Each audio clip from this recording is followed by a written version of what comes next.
Greetings, brothers and sisters. We haven't spoken in a while.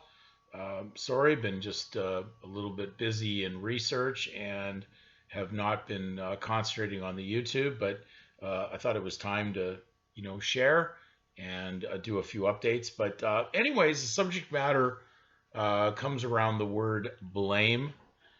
It seems to be that a lot of people that may even react or send me emails seem to place the blame on me for their existence of their life, hiding the remedy somehow that they've not been able to perceive with spiritual eyes because they're still blinded under the legal persona. So the question is, are you a blamer? Are you just a disgruntled and confused hybrid man person or woman person called a natural person in law in the legal science fiction construct of state theory personhood? Are you that? Because when we look at what happened with Christ, when those that were going to deny the Messiah called out to execute him because they were not accepting him as the Son of God, and they were there to actually frame him for all the wrongs of society. They basically said the blood will be on us, which is quite interesting. Where you look at these words and what they actually really mean. Much easier at times for me to take it through the English because we have been so available with dictionaries and whatnot in this library to assist you down that language, direction.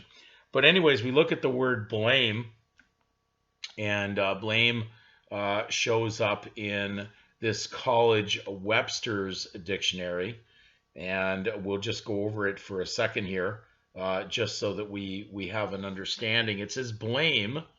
It says is to speak evil of, blaspheme, which is very interesting. That Revelation said that the whole mystery Babylon would be full of names of blasphemy. Interestingly, we register a system that says print the child's name in full in the legal framework structure.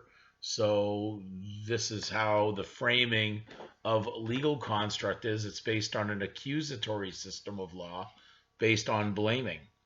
And it says to accuse, to speak at fault, condemn for something, and censor. Legal really is censorship because it operates on a control system of what is allowed and what is not allowed within a legal construct. To find fault on someone or something, the act of blaming, accusation, condemnation, censor, responsibility for a fault or wrong. So, anyways, in the name game and blame game that happens through legal construct society, the implied social contract, there is much blame going on back and forth. When we look through scripture, we can connect the dots on this. And when we look at even the term onus, which is really what the Pharisees said, the ones who had set up Christ before the Roman authorities, onus is a load or burden, which Jesus accused them of placing burdens that they themselves did not carry, these blamers, these accusers.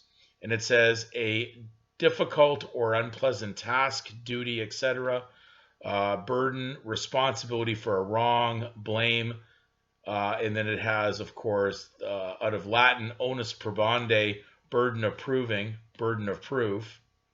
But you'll notice that the root word for onus is a load, burden, from freight and cart, which seems to be the way we run society in its trafficking and transportation and delivery of legal goods. So all connected. It's amazing that we take a little bit of time to look at these words and we see what it is. We start to realize that more than not, we're probably the ones that are part of the problem, not the solution, because we love to place blame on others, and it seems to alleviate us from our own responsibility, and therefore we target others, and that is not what the scripture is pointing out to. Neither would, when we look at the legal definitions, they certainly would not support us on this, but they do give us some clarity on the subject matter. So yes, are you a blamer? Well, that's between you and your maker, and you'll need to come to a truthful realization on that. Or are you just too busy just pointing the fingers at other people?